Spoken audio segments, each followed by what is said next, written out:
Bom, um bom dia, pessoal. Então, eu vou dar início a essa atividade. A gente tem tentado dar início a uma iniciativa aqui na empresa de, pelo menos assim, nós vamos tentar pelo menos uma vez por mês tratar sobre alguns temas assim com os quais a gente mantém contato no nosso dia a dia e que podem também interessar para outros públicos, tá? Nós a esse segundo webinar que nós estamos fazendo, nós vamos aqui debater um pouco sobre algumas formas de coleta de dados, né? Sobretudo porque na concepção usual, pesquisa acaba sendo relacionada à aplicação de um questionário, né? E o objetivo aqui é mostrar também que existem outras alternativas que, junto com a aplicação de um questionário ou de uma forma separada, podem nos levar também a ter uma compreensão do fenômeno. Tá? Então, esse webinar ele vai ser disponibilizado no YouTube, no canal da Sphinx no YouTube. Vocês podem depois acessar, ou quem tiver algum problema ou dificuldade em participar, pode também acessar esse material para depois consulta específica, além também do material mesmo, dos slides que eu vou apresentar, a gente vai disponibilizar para que vocês possam acessar também. Tá? Bom, fiquem à vontade, tá, pessoal, para questionar qualquer ponto que vocês desejem colocar no debate, tá? Eu organizei aqui um primeiro momento, assim, estruturar um pouco a fala a partir então, de alguns aspectos mais teóricos, assim, mas não tanto, e para depois a gente, então, entrar realmente numa parte mais de exemplos e cases, tá?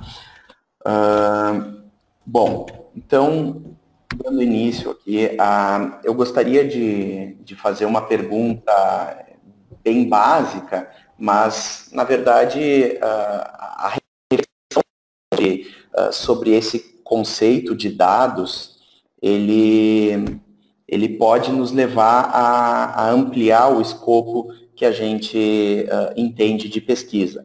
Então, muitas vezes a gente acaba pensando em dados relacionados, então, à questão de questionário, mas eu acho que essa pergunta, dados de uma forma mais genérica, o pessoal que trabalha com informática acaba tendo um pouco mais essa noção de fato, assim, do que é dados, porque precisa estruturar bancos de dados, né?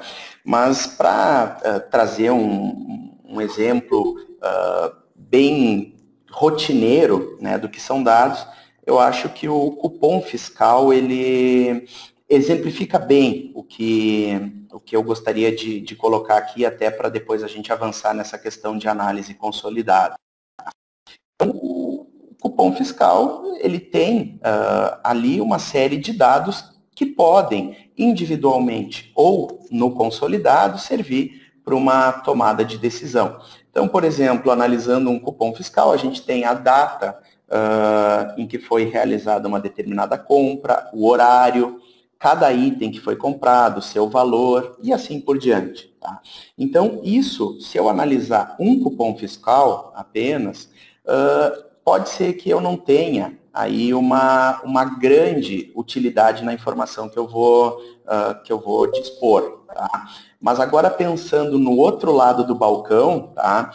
Se a gente começar a juntar uma série desses cupons, o que já, claro que está registrado num banco de dados, mas se a gente pegasse individualmente cada cupom e processasse, colocasse isso numa planilha, a gente poderia ter uma série de outras informações. Por exemplo,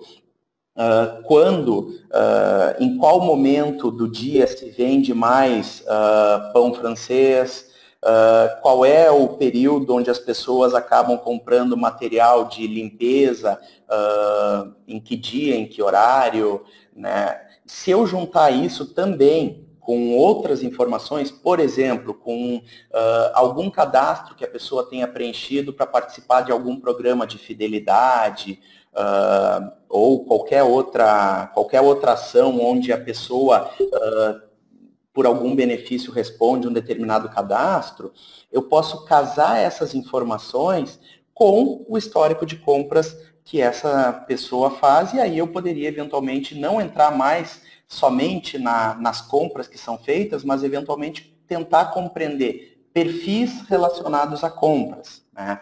Então, acho que fica aqui evidente, né, que quando a gente tem um registro, que é o dado, que na essência ele é um registro primário, quando eu organizo isso, eu começo a ter aí informação. Então, acho que a chave de todo esse processo que leva os dados a virarem informação é o processo de organização que eu vou estabelecer. Tá? Então, nesse caso, tá? Voltando até mesmo a questão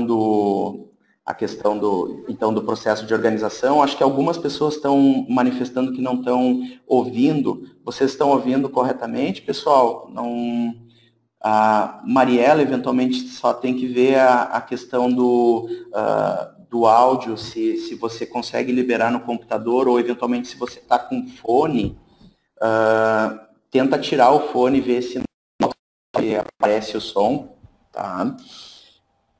Se não, pessoal, tá? Para quem tiver alguma dificuldade em ouvir, esse material também vai para o YouTube, depois, inclusive, com o áudio e a apresentação, tá?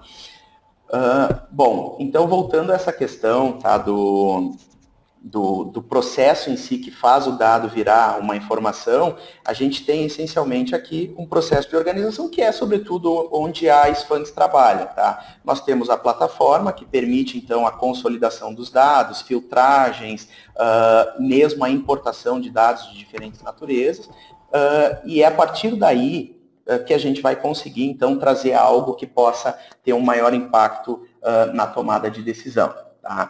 Então, voltando a uma questão, já que a gente levantou da nota fiscal, do cupom fiscal, está aqui um exemplo que um pouco além a gente consegue fazer com dados. Então, pegando o caso da Walmart aqui, vamos pensar que aqueles cupons todos sejam da Walmart, eles têm, então, desenvolveram um sistema, tá, onde eles conseguem, então, no momento em que a pessoa entra na loja, tá, a partir do momento em que elas liberam o Wi-Fi da loja ou solicitam uma comunicação,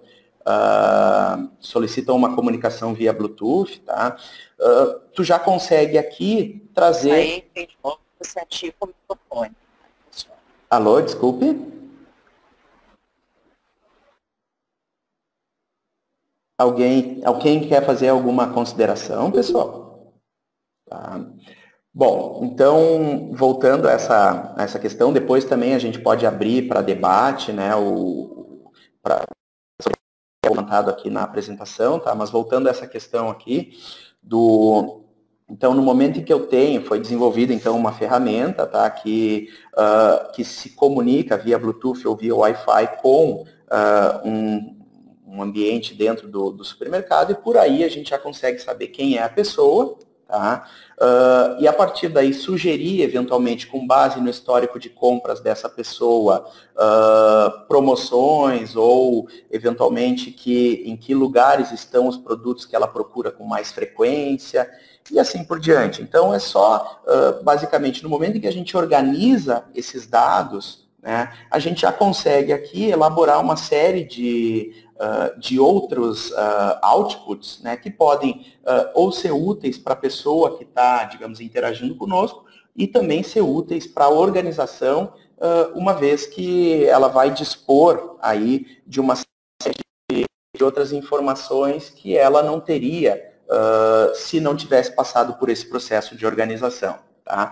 A mesma coisa, pessoal, acontece, por exemplo, aqui, quando a gente navega num determinado website, existindo um cadastro que liga, então, o comprador às compras que estão sendo feitas, dá para se trabalhar daí da mesma forma, como, por exemplo, eu trouxe aqui no caso das Americanas.com, onde eles fazem uma verificação de itens que foram depositados no carrinho e que não foram comprados, ou mesmo no momento em que a gente navega por um determinado num determinado e-commerce, né, e a gente depois navega por outros sites, ele já coloca banners relacionados àquelas buscas que a gente fez naquele website para tentar, então, incentivar digamos assim, a concretização daquela compra que está sendo feita. Isso tudo, pessoal, é só para mostrar que existem meios de buscar informações, tá? Mais pertinentes ou menos pertinentes, depende muito do objeto de pesquisa que a gente está trabalhando, mas que existem outras formas aqui, mesmo mecânicas ou automáticas, ou eventualmente até via observação, que podem ser trabalhadas, tá? Um outro ponto até relacionado a essa questão, não sei se vocês já ouviram falar de lojas grátis. Então, são determinadas ambientes de compra, onde, na verdade, você tem o produto à sua disposição e, ao invés de pagar com uma moeda, digamos assim, financeira, você acaba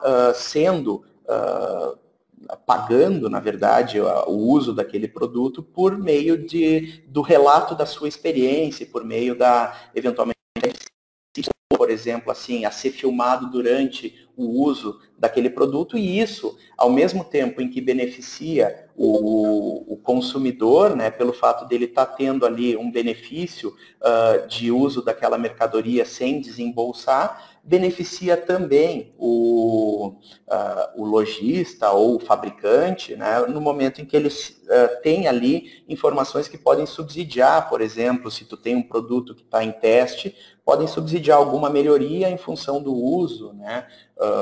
Tem um caso até aqui no Rio Grande do Sul de uma empresa, não sei se vocês conhecem, Betanin, é uma empresa que faz materiais basicamente de limpeza, balde, rodo, vassouras, né? E simplesmente o fato de observar o uso do produto fez com que surgisse no balde aquele biquinho, né? Por exemplo, derramar o conteúdo do balde sem fazer, digamos assim, sem lavar todo o piso, digamos assim, sem espalhar todo o conteúdo do balde, sem ser no lugar desejado que se estava planejando, né? Então, na verdade, veio aí um recurso simples, né, que foi observando como é que o consumidor utiliza o produto, que se chegou numa determinada, digamos assim, numa informação relevante que levou a ações que trouxeram uma melhoria, então, no produto que estava sendo concebido, né? Bom, então aqui, pessoal, acho que é importante relatar que quando a gente fala em fontes de dados em pesquisa, né, a gente pensa inicialmente, por exemplo, se eu fosse aqui fazer uma pergunta, como é que vocês gostariam que fosse o iPhone 8? Ou como é que eu poderia desenvolver da melhor forma possível, com a melhor experiência de uso, o iPhone 8? Né? Então, a primeira coisa que vem à cabeça é por exemplo, perguntar para o elemento pesquisado, né? Então, essa é uma das fontes de informação que a gente tem, que é a própria pessoa. Eu estou chamando aqui de elemento pesquisado, tá? O Matar, que é de onde eu tirei essas fontes de dados, tá? Chama simplesmente de pesquisado, mas eu estou colocando aqui o elemento porque, na verdade, pode ser uma pessoa, ou pode ser uma situação, depende muito do objeto de pesquisa que a gente está trabalhando, ou pode ser um grupo de pessoas então, na verdade, aqui o elemento ele pode ser não só uma pessoa, mas pode ser eventualmente aí outros grupos ou outros elementos, mesmo que não sejam humanos, tá? O elemento é capaz de te dar essa informação quando questionado, quando entrevistado, né? Pessoas que tenham informação sobre o pesquisado, sobre o elemento pesquisado, é um outro grupo, né? Às vezes, nem sempre o próprio elemento vai te ter condição de falar exatamente o que ele espera, né? Por isso, inclusive, que que tem surgido com mais força a questão do neuromarketing, né? Porque nem sempre a pessoa é capaz de te informar com aquela precisão o que ela de fato deseja, o que ela pensa, porque tem uma série de processamentos cerebrais que são realizados e que às vezes isso nos leva a determinados vieses na resposta, né? Então, pessoas que tenham informações sobre o elemento pesquisado seria uma outra fonte de dados que pode ser trabalhada, né? Simulações, situações similares também podem ser trabalhadas. Então, eu faço uma promoção para um determinado público e não faço para outro e vejo como é que está, por exemplo, compras, né? Índice de compras, e por aí eu já consigo, isolando determinados fatores, obter uma informação, se o impacto é maior ou menor, se eu promovo um produto numa embalagem verde ou vermelha, etc., né? Então, são situações onde eu posso submeter pessoas diferentes a ambientes diferentes e por aí, seja a partir do comportamento delas, seja a partir mesmo de um dado registrado, como por exemplo a própria compra, digamos, né? Por aí eu consigo então obter informações a partir de situações similares, né? Além, logicamente, dos dados que estão disponíveis. Voltando à questão da nota fiscal, todo banco de compras, né, todo o meu banco de compras da empresa pode ser usado para extrair alguma informação, se vale a pena eu posicionar um determinado produto num determinado horário, mais para frente ou mais para trás no supermercado e assim por diante, né? Se numa loja de roupas vale mais a pena eu vender a marca X ou a marca Y, né? Então, são alguns pontos que eu posso tirar dos dados disponíveis, tá?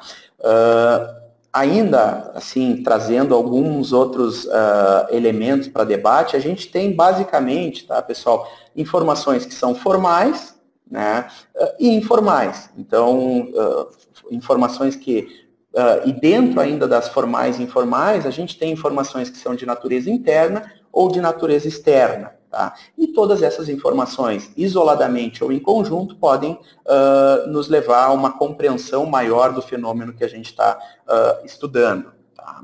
Então, pegando aqui, a gente tem, por exemplo, dentro de informações formais internas, com ofícios, isso tudo fazendo legislações. Então, a partir da análise, por exemplo, a gente já teve um caso aqui na empresa, a partir da análise de legislações sobre o esporte, se levanta uma série de questões que, naquele caso, foram usados, por exemplo, assim, para facilitar o processo de incentivo por meio de bolsa a atletas, né? Então, uma própria leitura automatizada de legislações já pode nos levar a partir daí, levantar alguns pontos que nos levam a algumas dificuldades ou, eventualmente, até alguma uma deficiência ou uma sobreposição de legislações que acabam nos trazendo uma menor compreensão sobre para que lado eu devo ir, no caso desses atletas, né? Para que lado eles deveriam ir quando fossem solicitar uma determinada bolsa, né? Então, por aí, pessoal, a gente tem um exemplo de uma informação formal, no caso aqui da legislação externa, né, que poderia, então, ser utilizada para tomada de decisão. A gente tem, então, basicamente, correspondência entre organizações, própria fofoca, né, a rádio peão, que o pessoal chama na empresa, pode nos levar a compreender, por exemplo, determinados aspectos que estão nos levando a uma insatisfação dentro por exemplo, de uma verificação de clima organizacional, que são, por exemplo, informações que eu posso obter sem necessariamente entrar em contato direto com entrevistados, via questionário ou via entrevista, mas que mesmo assim podem ser utilizadas e têm sua riqueza de análise, né? Tá?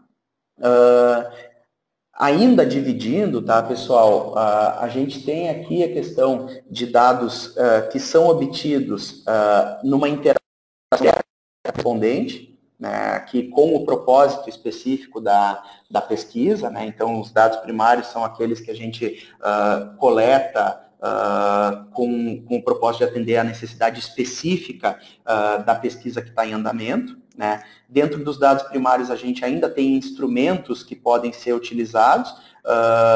Quando a gente interage diretamente com o nosso entrevistado por exemplo, por um questionário, por uma entrevista, a gente tem aí um meio de comunicação, onde ele declara verbalmente ou por escrito algo, que depois vai ser analisado. A gente tem dentro de dados primários ainda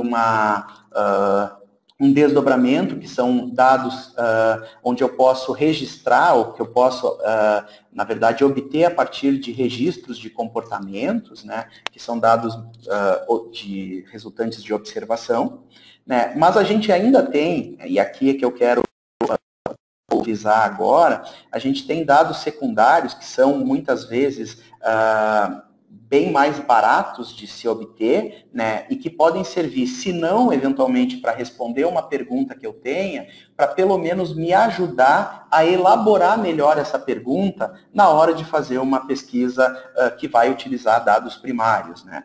Então, os dados secundários são aqueles onde a gente obtém dados que já foram coletados, tabulados, ordenados, analisados mesmo, e que estão à disposição dos interessados. E esses dados eles podem ser de natureza também interna ou externa, né? Então, o próprio sistema, banco de dados da organização, são dados internos que podem ser utilizados, foi o que a gente frisou, sobretudo naquele exemplo da nota fiscal, mas a gente tem também dados externos, né?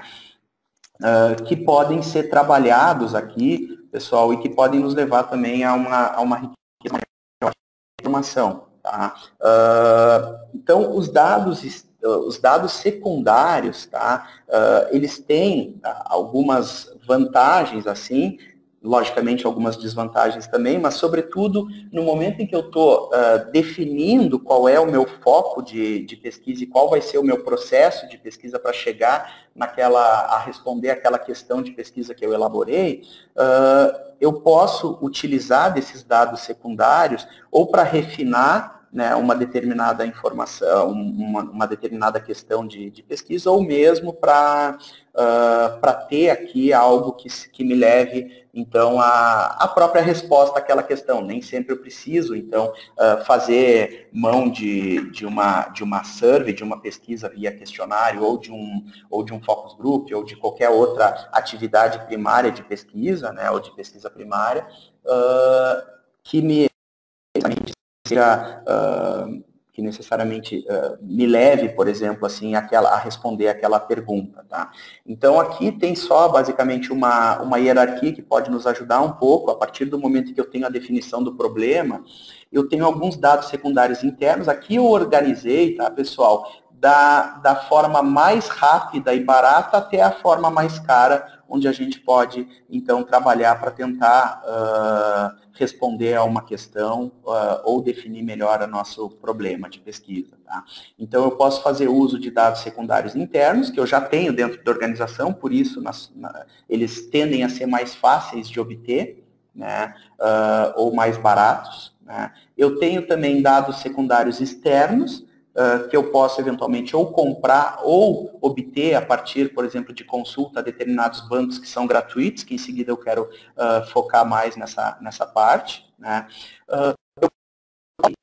Obter informações, por exemplo, a partir de entrevistas com pessoas que já dominam aquele meio que eu vou fazer a pesquisa. Então, digamos aqui que eu queira entender um pouquinho mais sobre pão de queijo e sabor, e fazer alguma pesquisa, por exemplo, relacionada aos hábitos de compra de pão de queijo. Talvez eu tendo aqui contato com algumas pessoas, com cozinheiros, ou com grupos de pessoas, ou até mesmo grupos de discussão. Então, por exemplo, se eu pegar um outro caso aqui que a gente tem dentro da empresa e que nos levou aqui a um bom porto no que se refere, então, à análise e até a informação de fato que estava sendo buscada. A gente tem uma empresa que trabalha, por exemplo, com venda de fraldas infantis. Então, eles conseguem informações valiosíssimas a partir do momento em que eles simplesmente filtraram fóruns de discussão de mães, né, e conseguiram ali já extrair uma série de informações a partir do registro dessas, que essas mães fizeram nos fóruns, para, então, trazer melhorias no produto. No caso, era relacionada à questão de vazamento a partir de um determinado período de uso da fralda, né? Então, são exemplos aí de dados que podem ser obtidos com experts, né? Mesmo sem eu acessar esses experts de uma forma mais direta, né? Então, está aqui como um caso que pode ser utilizado para daí, então, eu chegar finalmente, de uma forma já mais direta, mais refinada, aquilo que eu desejo, de fato, obter de informação, para daí, então, fazer uso de dados que vão ser coletados dessa forma primária, tá? Trazendo aqui esse esquema, eu não vou focar tanto aqui, tá, pessoal, mas como eu montei isso aqui só para que você,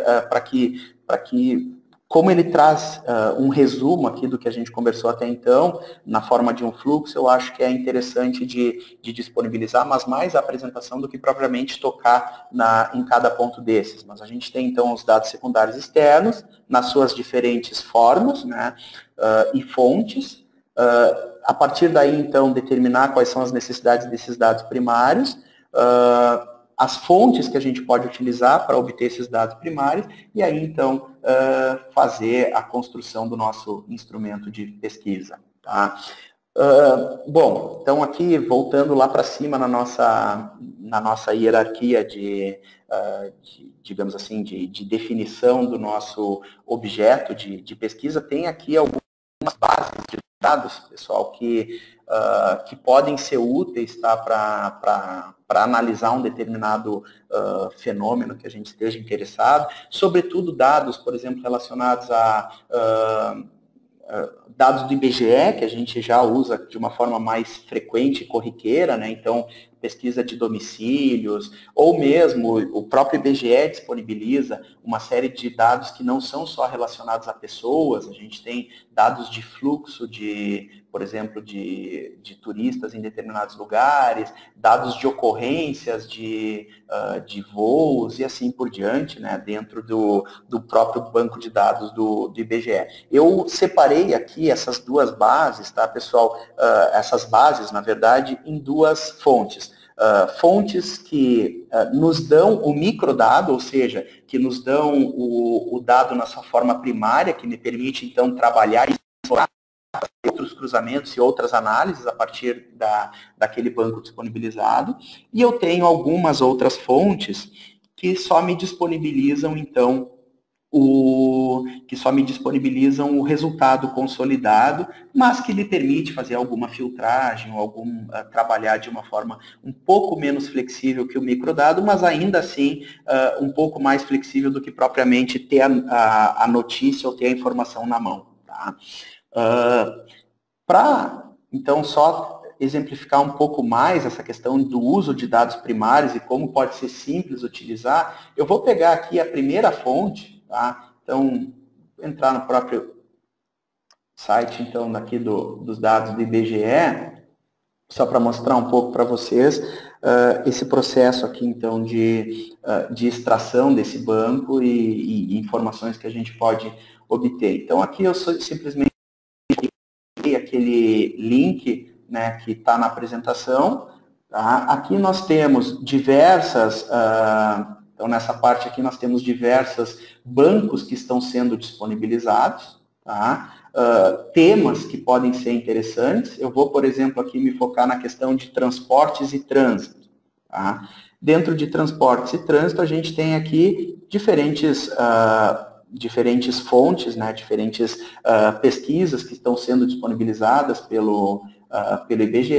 A primeira delas aqui já fala sobre ocorrências aeronáuticas na aviação civil. Então, já que a gente está, por exemplo, aqui, tem se falado basicamente sobre a questão do acidente aéreo envolvendo teorias Avasc, digamos que a gente queira fazer alguma análise aqui dessas ocorrências aeronáuticas nos últimos, digamos assim, no último ano, independente do período, mas mais para exemplificar.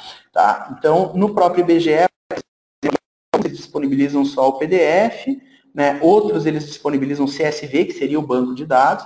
eu vou, por exemplo, nesse caso aqui, pegar o banco de dados, tá? Então, eu tenho aqui, por exemplo, uma tabela de ocorrências aeronáuticas, tá? E tem aqui, por exemplo, um banco que o CENIPA disponibilizou para o IBGE com essas ocorrências, tá? Deixa eu abrir esse banco só para mostrar para vocês. Então, estou abrindo no Excel mesmo. É um banco com uma série de incidentes e acidentes aéreos que aconteceram ao longo de um determinado período, tá? Esses dados, por si só, pessoal, então, eu poderia analisar um a um, como está ali, ou então, que é o que eu vou exemplificar aqui para vocês, fazer uma determinada consolidação, já para tentar obter alguma informação um pouco mais relevante, tá? Então, eu estou abrindo aqui o Sphinx, tá? Mas, eventualmente, eu posso fazer essa análise no próprio Excel, mas aqui eu estou trabalhando justamente pela facilidade que o Sphinx tem de cruzar, de fazer uma série de outros, de usar uma série de outros recursos de análise, recursos estatísticos. Eu vou fazer uso aqui do Sphinx, até porque é um pouco permeia aqui toda essa questão que a gente está trabalhando. Então, eu tenho aqui a possibilidade de trabalhar desenvolvendo um instrumento de pesquisa, né? Então, para obter um dado coletado na sua forma primária, ou eu posso trazer dados de fontes secundárias, de origem secundária, desculpa, para dentro do software. Sejam dados de navegação, sejam bancos de dados que eu já tenha formatado, como é o caso aqui, né? Aqueles dados que o CENIPA disponibilizou, tá? Ou, eventualmente, aqui já posso fazer uma ação direta para pegar dados de uma base de dados que eu tenha dentro da organização ou mesmo fora da organização por meio da conexão num banco de dados. Mas, no nosso caso aqui, nós vamos trabalhar com o próprio Excel, aqui um arquivo de dados. Tá? Então, esse arquivo de dados é a própria ocorrência do CENIPA que eu acabei de fazer o download, né? Ele já organiza, então, isso aqui dentro do... Como já está estruturado na forma de uma tabela, de um banco de dados, eu consigo aqui, então, já depender quais são as variáveis que o próprio software vai gerar, para daí, então, poder trabalhar com essa fonte de dados. Tá? Então, nesse caso aqui, deixa ele só processar, eu tenho, então, a planilha dentro do próprio software, algo semelhante ao que estava sendo apresentado no Excel, só que já um pouco mais estruturado aqui, tendo as variáveis já separadas. Tá? E a partir daí, eu posso, então, fazer o uso de qualquer recurso de análise consolidada a partir desses dados primários. Tá? Então, eu vou só salvar esse meu banco de dados. Tá? Tenho aqui, por exemplo, então as variáveis que eu quero trabalhar. Gostaria de ver, por exemplo, como é que está o número de incidentes ou acidentes por estado. Né? Então eu tenho aqui já, digamos, numa ordem alfabética, acredito que esteja na ordem alfabética, mas eu gostaria de ver, então, aonde teve mais incidentes ou acidentes aéreos. Então, eu vou pedir aqui, por exemplo, para ordenar isso aqui da frequência, do mais frequente para o menos frequente. Bom, então eu vi aqui que em São Paulo teve 434 incidentes ou ocorrências registradas pelo CENIPA. Mas então quer dizer que São Paulo teve mais, São Paulo é o lugar mais perigoso, digamos assim, para eu pousar ou decolar? Bom, na verdade, se a gente pegar um outro dado, que daí vem justamente o esforço do investigador aqui em trazer uma informação mais apurada, é natural, é esperado que em São Paulo tivesse um maior número de ocorrências, já que em São Paulo é onde existe a maior movimentação aérea, né? Então, talvez aqui eu poderia dividir o número de ocorrências por ciclos. Mas onde é que eu consigo a informação dos ciclos? Então, uma própria pesquisa, por exemplo, no Google aqui, eu poderia colocar movimentação dos aeroportos no Brasil. Eu tenho, mas eu quero a informação da Infraero. Tá? Então, eu tenho, por exemplo, algumas estatísticas aqui da Infraero. digamos, eu vou pegar o último mês, dezembro de 2016 aqui, mas eu poderia consolidar todo esse período, ou um ano, ou pegar todo o histórico. Na verdade, aqui o objetivo mais é exemplificar, então eu vou pegar dezembro, tá, de 2016, e aqui eu vou ter, pessoal, numa outra tabela, tá, mas que pode ser trazida para dentro da ferramenta, eu tenho aqui a possibilidade, então, de enxergar, né, para cada aeroporto, então Aracaju, quantos pousos, quantas decolagens, né? Isso aqui dividindo em voo comercial, voo não comercial, então eu tenho aqui Aracaju, Belém, Bagé e assim por diante. Então eu tenho de todos os aeroportos. Se eu fosse fazer um esforço aqui, eu já poderia colocar dentro dessa mesma tabela, né, outra referência, né? Então trabalhar com lugares, simplesmente botando quantas ocorrências ou quantos pousos eu tive em São Paulo, quantos pousos eu tive no Rio Grande do Sul, somando os aeroportos todos que eu tenho dentro de cada estado desses. E aí sim eu teria uma informação um pouco mais apurada sobre, de fato, aonde eu tenho um problema maior no que se refere a ocorrências de acidentes ou incidentes graves, né? Outra coisa que eu já tenho, cruzando os dados que estão sendo disponibilizados dentro daquela fonte, é, por exemplo, aqui, se eu quiser pegar por classificação, e posso já fazer um cruzamento de dados aqui, né, organizar isso aqui de forma a ter um percentual, então, para não cair justamente nessa questão que a gente estava conversando, de que eu tenho muito mais incidência num determinado aeroporto do que em outro, mas aqui eu vou pegar, então, por exemplo, acidentes e incidentes graves por estado, né? Já se eu aqui, me sobressai a questão, por exemplo, aqui do Mato Grosso, né, e do Mato Grosso do Sul, onde eu tenho uma proporção maior de acidentes do que de incidentes, né? Então, em relação àquele total de ocorrências que eu identifiquei. Bom, aí eu posso trabalhar, eventualmente esses estados são aqueles estados onde eu tenho a aviação agrícola, que é uma aviação já onde eu tenho uma incidência maior de acidentes, né, justamente pelo porte das aeronaves ou pelo fato delas voarem mais baixo do que, muitas vezes, mais baixo do que aquela situação segura de voo, né? Então, por aqui eu já poderia também já depender outras análises. Tá, o objetivo aqui, logicamente, que não é a gente fazer uma análise aprofundada das ocorrências, mas sim pegar o processo de trabalho que pode ser estabelecido com qualquer outro banco, né, pessoal? Então, a mesma coisa eu poderia ter para outras fontes de informação. Então, eu tenho aqui dentro do próprio IBGE já uma série de outras informações que eu poderia obter, né? Então, aqui, seja, por exemplo, de política, saúde, educação, né, que podem ser relevantes para eu contextualizar uma determinada pesquisa ou até mesmo para obter a informação que eu desejo, tá? Então, já sem necessariamente recorrer a uma pesquisa primária, tá? Então, eu tenho aqui, tá, pessoal, outras consultas que podem ser feitas. Tem uma, sobretudo, que é interessante para... que é aqui do Estadão, né, que eu acho que ela é bem interativa, por isso acho legal de mostrar aqui, né? A gente tem, então, por exemplo, vamos pegar aqui a porcentagem de prédios com nomes estrangeiros, então aqui por bairro em São Paulo, né, onde eu tenho câmeras. Então, a votação do Haddad, aqui de 2012 e 2016, como é que ficou, né, em que percentual que ele teve em 2012, percentual que ele teve em 2016 por bairro.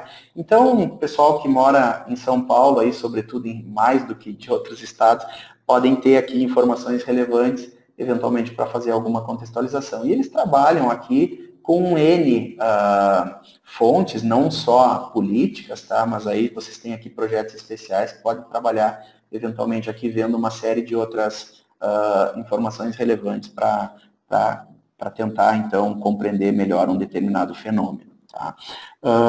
Bom, eu vou deixar aqui, então, depois, no próprio o material, dá para explorar essas outras fontes, tá, pessoal?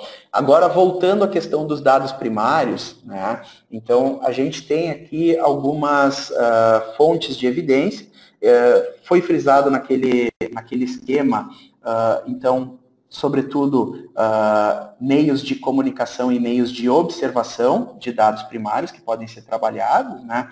E aqui é só, então, fazendo uma alusão já mais direta, então, a alguns meios desses, né? Então, comunicação, basicamente, a gente tem entrevistas, grupos focais, clínicas de experimentação, questionários, ou seja, a gente vai interagir com o nosso respondente para obter uma determinada informação e vai registrar isso para depois fazer uma consolidação. Então, são basicamente os meios de comunicação, onde a gente vai ter uma resposta verbal ou escrita do nosso respondente. Mas a gente tem também, pessoal, diversos meios de observação que podem ser utilizados. Análise de documentação, então, eventualmente, fotos de fachadas de empresas podem ser trabalhadas, registros em arquivos, então, atas de reunião, como a gente já estava comentando, ou mesmo, por exemplo, vídeos que as pessoas gravaram para falar sobre um determinado assunto que eu questionei. Digamos que eu posso também, sobretudo em estudos mais qualitativos, a gente tem uso desses recursos de uma forma mais intensiva. Então, eu posso perguntar, por exemplo, às pessoas, me traz uma imagem que para ti represente felicidade. Então, as pessoas podem ou tirar uma foto de uma página de uma revista, trazendo uma imagem que represente felicidade para elas, ou buscar na internet e nos mandar isso na forma de um arquivo. Então, são outros registros que a gente pode fazer uso aqui observando, né? Tenho também a observação direta, onde eu vamos pegar aqui, por exemplo, câmeras de um supermercado. Né? Eu posso, via observação direta, já obter informações, por exemplo, sobre como é que as pessoas olham para as prateleiras. Será que elas olham mais, quanto tempo elas ficam olhando para um determinado produto? Elas costumam olhar para baixo ou para cima, ou inicialmente elas focam mais no meio, elas focam numa determinada cor mais do que em outra, né? Então, são exemplos de observação direta que podem ser trabalhados. A gente tem observação participante também, onde, na verdade, a diferença da direta para observação participante é que na observação participante tu tem a interferência do pesquisador no meio, né? Seria o caso, por exemplo, aqui de um cliente oculto ou da pessoa se passar por vendedor para tentar observar o comportamento de um cliente, né? Então, são casos aqui de observação participante que a gente pode trabalhar. E a gente tem também um meio de observação aqui, que é artefatos físicos. Vamos pegar, por exemplo, o lixo. Claro que existe uma série de regulamentações éticas para o uso dessa informação, mas no próprio lixo, né, a gente consegue extrair uma diversidade de informações sobre hábitos de consumo e frequência. Né? Então, tem embalagem de iogurte, qual iogurte, com que frequência aparece essa embalagem de iogurte no lixo da pessoa. Né? Então, são alguns casos aqui de análise de artefatos físicos que podem ser trabalhados. Tem uma, sobretudo, que eu gostaria de mostrar para vocês aqui, de uma análise de artefatos físicos que pode, por si só, já nos levar a uma série pelo menos assim, de informações que nos levam a uma série de outras dúvidas. Vamos pegar aqui, por exemplo, isso aqui foi extraído de um livro que basicamente é o consumo semanal de alimentos, né, de famílias em diferentes lugares do mundo. Então, aqui pegando, por exemplo, o consumo semanal de uma família da Alemanha, né, a gente já vê, por exemplo, a frequência aqui, a quantidade de cerveja, água, refrigerante industrializado, né, ou água industrializada, refrigerante, suco.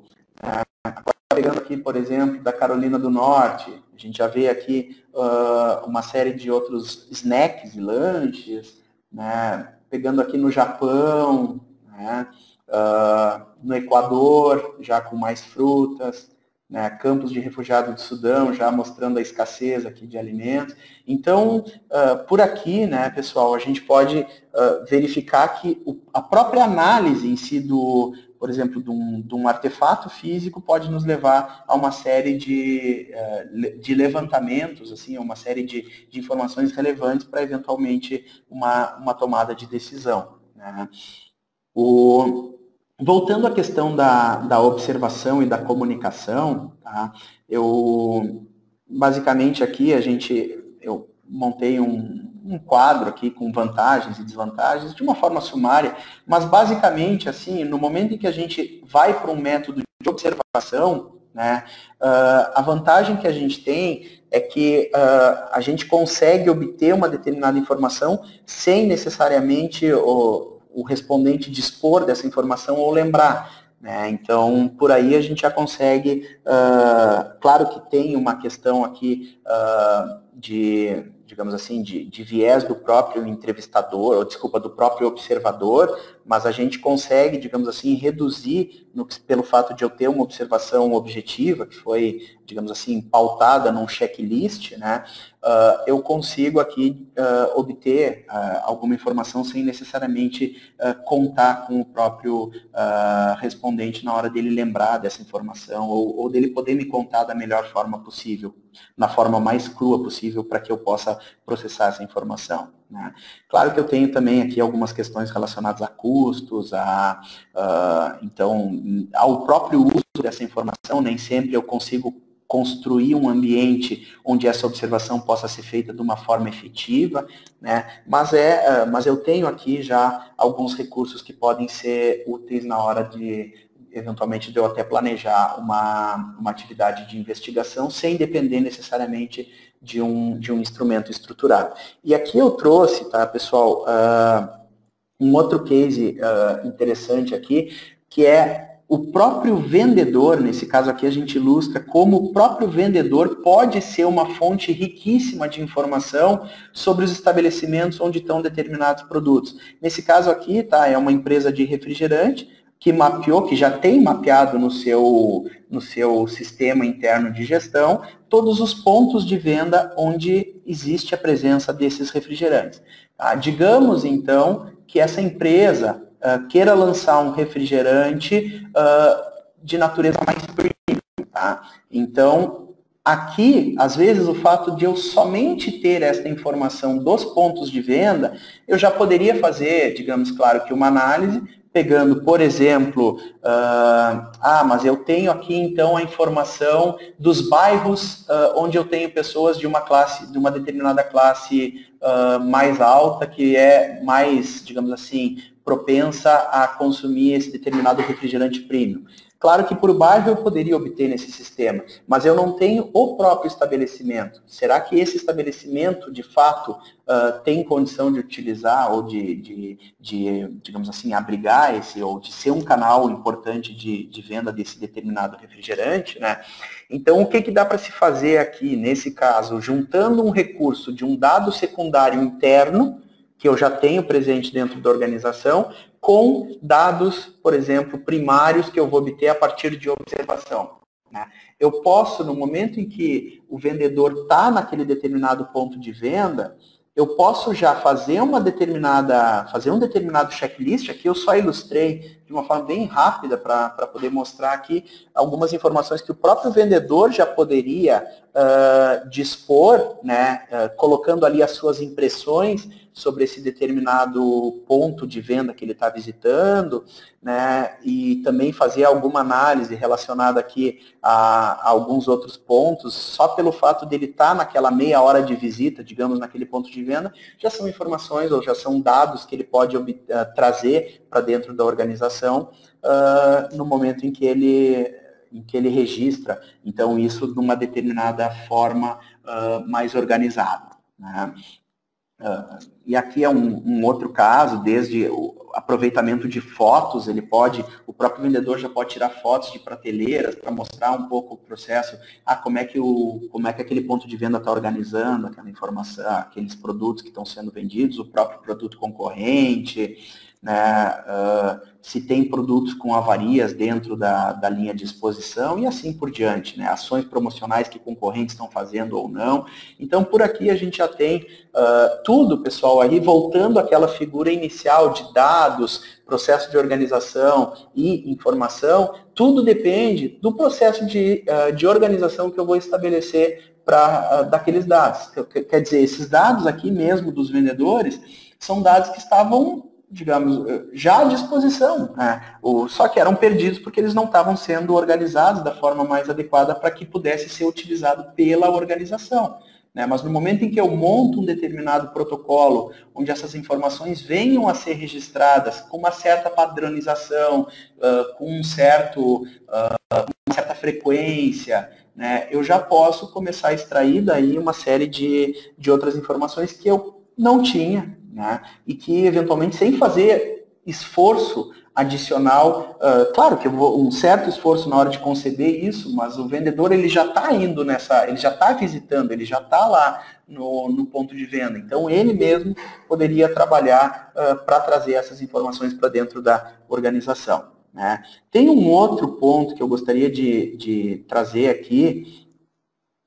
Vou pegar a observação, nem sempre ela é uma observação com intervenção humana, né? Eu posso ter já observações mecânicas que são realizadas. Para exemplificar, eu trouxe aqui o caso do eye tracking, eu não sei, eventualmente aí pessoal que é de instituto de pesquisa já tem mais conhecimento dessa técnica, mas basicamente o que se faz? Tá? Se faz o monitoramento, é uma técnica bastante utilizada para análise de impacto de publicidade ou de peças publicitárias, né? Então, ele faz o monitoramento da pupila a partir do ponto focal, onde é que a pupila está focando e que dilatação ela apresenta, né? E com isso, tá, pessoal, ali em cima eu tenho, por exemplo, o modelo desse óculos que faz o eye tracking, tá?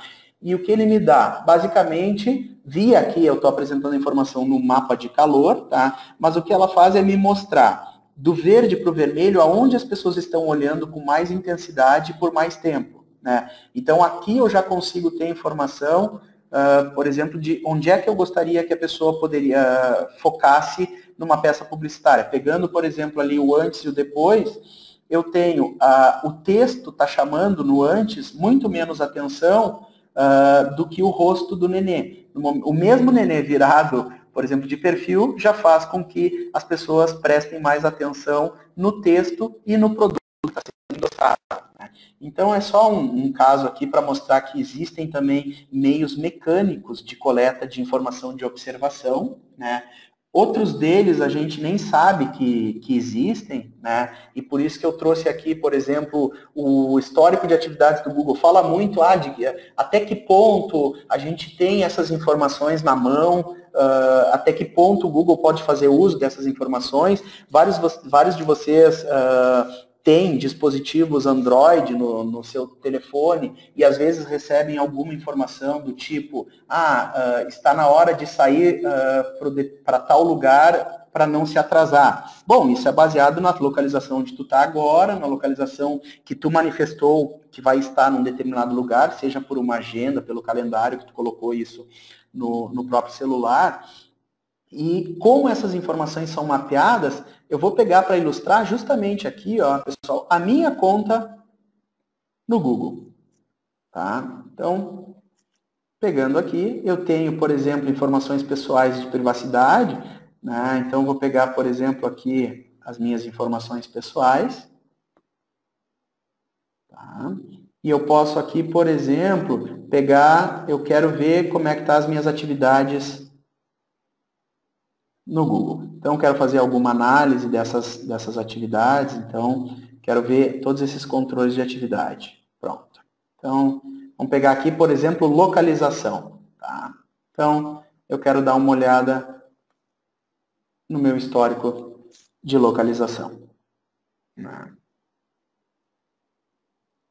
Então, nesse caso aqui, ó, pessoal, isso aqui é real, é a minha localização com base no dispositivo Android que eu estou utilizando aqui, ó. Então, eu já tenho aqui todos os lugares por onde eu passei, já consigo por aqui, ó, ter alguma informação que pode ser relevante. Eu tenho aqui quais são os principais pontos, ó. Então, quais são os lugares mais visitados, né?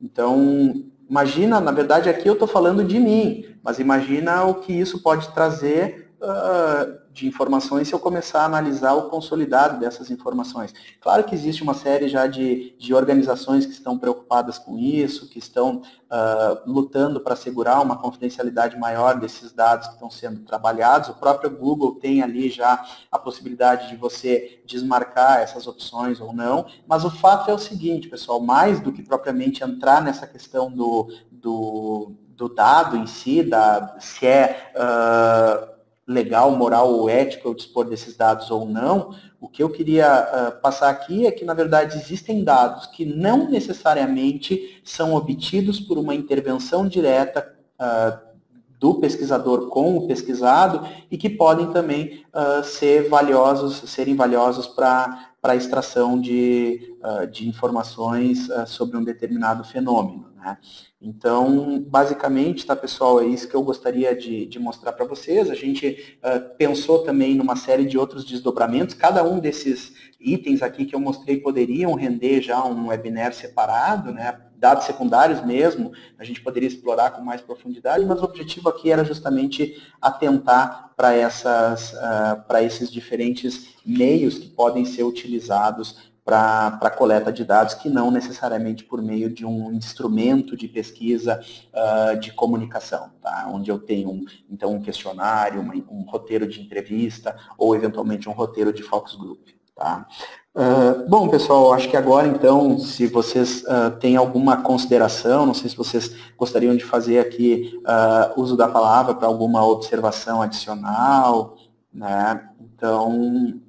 Então eu estou à disposição aqui nesse período final, ou mesmo se a gente, se tiver algum ponto que possa gerar um debate interessante aqui, que a gente possa explorar. Então, obrigado pela atenção de vocês aí nesse período. Tá? E eu fico à disposição, tem aqui os nossos contatos, tá?